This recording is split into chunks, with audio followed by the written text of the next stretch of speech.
She looked him up and down, then smirked. "I'm sorry, sir, but this is a private event. I can't allow you on board." He paused, one polished shoe resting on the teak deck of the luxury yacht, his tailored linen shirt fluttering slightly in the ocean breeze. The guests were already sipping champagne under string lights, unaware that the woman who had just blocked him from boarding had just made the biggest mistake of her career.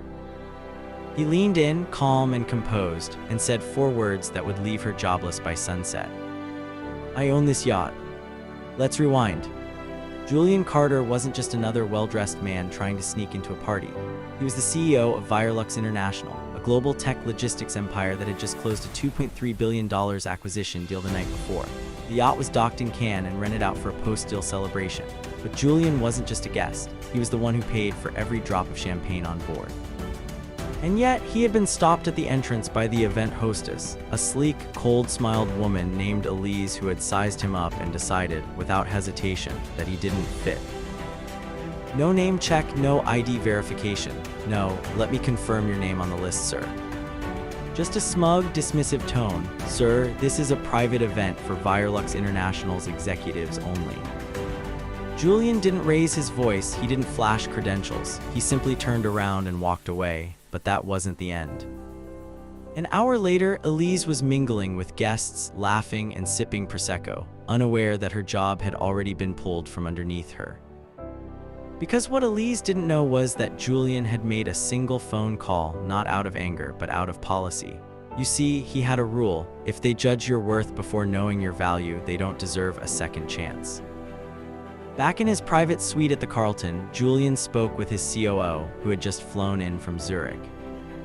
"Elise from Goldline Hospitality?" he asked. "Yes," Julian said. "Terminate the contract, effective immediately." Within 2 hours, the event team was informed that Goldline's services were no longer needed. A new crew arrived by 6 p.m. to take over the rest of the week's high-profile events.